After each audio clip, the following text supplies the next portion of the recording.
Hey, it's me, TB, and today I'm going to be doing my TBR for August. I have not done one of these in a very long time because of, reasons.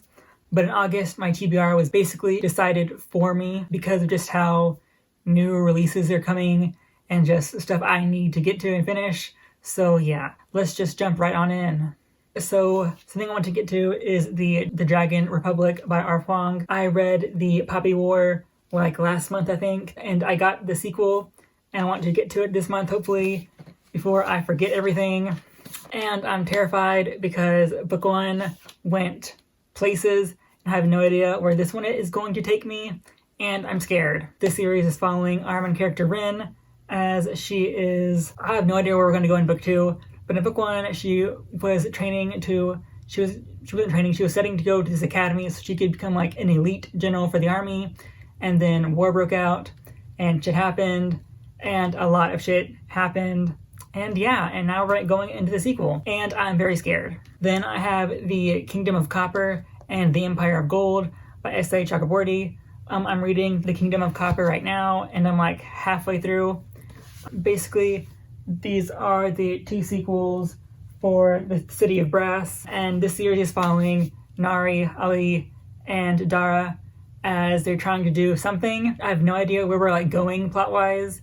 I'm still loving it, but no idea what our overall plot goal is, but I'm still loving it. The first book was about Nari as she finds out that she has powers, and she summons Dara, and then Dara is trying to take her to the main city of Davidbad, I think, while Ali is the prince of Davidbad, and he's trying to help these lower class people not be treated like shit, I guess.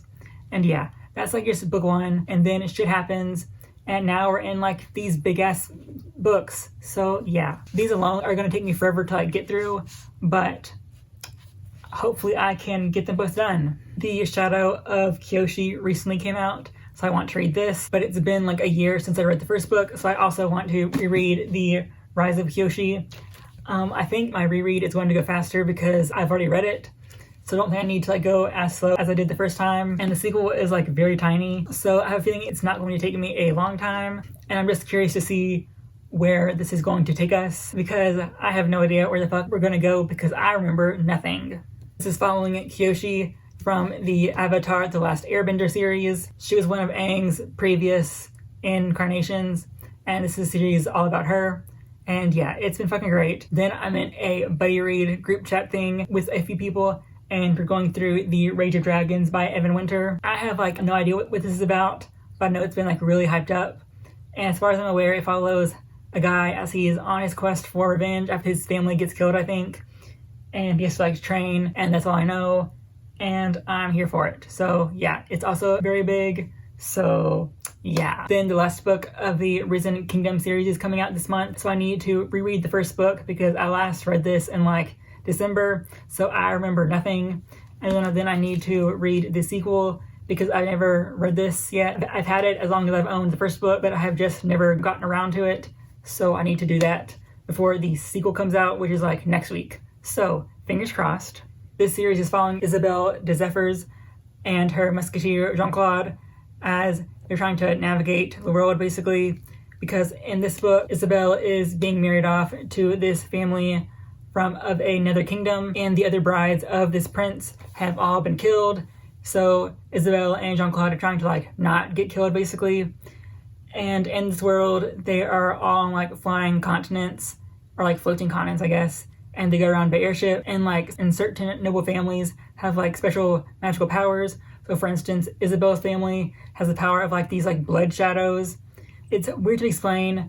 Basically, the shadows can drain you of your life force and turn you into a zombie if they want. But Isabelle does not have that power. So yeah.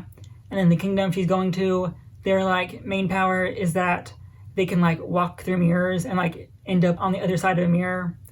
It's really fucking trippy. But yeah, I remember really liking this when I read it in December, and I think I'm going to like it on the reread. And I have no idea what the sequel really talks about. Then, because they're all really big ass adult fantasy books, then I also have Dark Angel by L.J. Smith. This is book 4 in the Night World series, which I've been reading slowly. I'm probably going to use this like buffer between 2 series, just so I can like not think a lot about the plot of the book I'm reading, so I can kind of like just like not stress about big ass fantasy worlds. So yeah, this book is following our main character named Jillian as she almost dies, and then she is brought back to life by an angel, and then that angel starts asking her to do a very like questionable thing. So she has to figure out whether or not this angel is actually like a being of good or a being of evil. And yeah, I can usually read these in like a day because they're not that long or like intensive. Is The Delta of Venus by Anais Nin. I know I didn't pronounce that right. Basically all I know is that this is basically a collection of like erotica, I think, or at least like stories that get dirty. So yeah, that's all I really know. So yeah, read like a story a day maybe. Then I have Mad Love by Paul Dini and Pat Cadigan.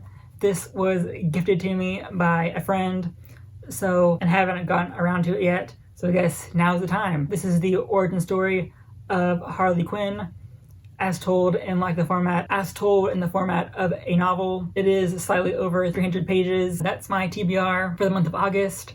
If you like this video, subscribe, like, share, all of that shit. If you want to get into contact with me, I have all of my social media linked down below. And yeah, I will see you next week, hopefully.